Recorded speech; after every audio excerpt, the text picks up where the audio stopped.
ನಾಗೇಂದ್ರ ಅವರು ಭಾಳ ಸ್ಪಷ್ಟವಾಗಿ ಹೇಳಿದ್ದಾರೆ, ಇದರಲ್ಲಿ ಯಾವುದೇ ನನ್ನ ಕೈವಾಡ ಇಲ್ಲ ಅಂತ. ಅವರೇ ತನಿಖೆಯನ್ನು ಏನು ತನಿಖೆ ತಂಡವನ್ನು ರಚನೆ ಮಾಡಬೇಕು ಅಂತ ಅವರೇ ಬರೆದಿದ್ದು. ಈ IT ED ಎಲ್ಲ ಇವ್ರ ಕೈಗೊಂಬೆ ಅಲ್ವಾ, ಸೆಂಟ್ರಲ್ ಗೌರ್ಮೆಂಟ್ ಕೈಗೊಂಬೆ. ಈಗ ಮೊನ್ನೆ ಜಾರ್ಖಂಡ್ ಚೀಫ್ ಮಿನಿಸ್ಟರಿಗೆ ಒಳಗೆ ಹಾಕಿದ್ರು. ಸುಪ್ರೀಂ ಕೋರ್ಟ್ ಏನಂತು, ಯಾವ ಸಾಕ್ಷಿ ಆಧಾರದ ಮೇಲೆ ಅವ್ರಿಗೆ ಒಳಗೆ ಹಾಕಿದ್ದೀರಾ ಅಂತ ಅವ್ರಿಗೆ ಬಿಟ್ಟಿಲ್ವಾ?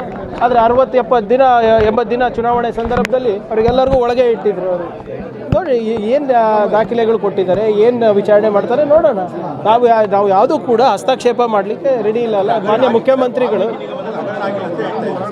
ವಾಲ್ಮೀಕಿ ನಿಗಮದಲ್ಲಿ ಹಗರಣ ಆಗಿರೋದು ಅಂತ ಸ್ವತಃ ನಾಗೇಂದ್ರ ಅವರೇ ಒಪ್ಕೊಂಡಿದ್ದಾರೆ. ಅಧಿಕಾರಿಗಳು ಕೈವಾಡ ಇದೆ ಅಂತ ಒಪ್ಕೊಂಡಿದ್ದಾರೆ. ನೀವು ಕೂಡ ತೋರಿಸಿದ್ದೀರಾ ತಮ್ಮ ಮಾಧ್ಯಮದಲ್ಲಿ ಒಂದು ಆಡಿಯೋ ರಿಲೀಸ್ನಲ್ಲಿ. ಆ ಅಧಿಕಾರಿ ಹೇಳ್ತಾ ಇರೋದು ದದ್ದಲ್ ಅವ್ರಿಗೆ ಗೊತ್ತಾದರೆ, ನಾಗೇಂದ್ರ ಅವ್ರಿಗೆ ಗೊತ್ತಾದರೆ ರಾದ್ದಾಂತ ಮಾಡ್ತಾರೆ ಅಂತ.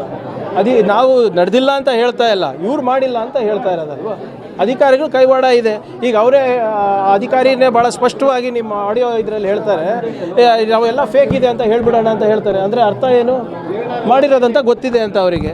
ಮತ್ತು ಇವರು ದದ್ದಲ್ ಅವರಿಗಿರ್ಬೋದು, ನಾಗೇಂದ್ರ ಅವರಿಗೆ ಗಮನಕ್ಕಿಲ್ಲ ಅಂತ ಕೂಡ ನಾವು ಮೇಲ್ನೋಟಕ್ಕೆ ಕಾಣ್ಬೋದು.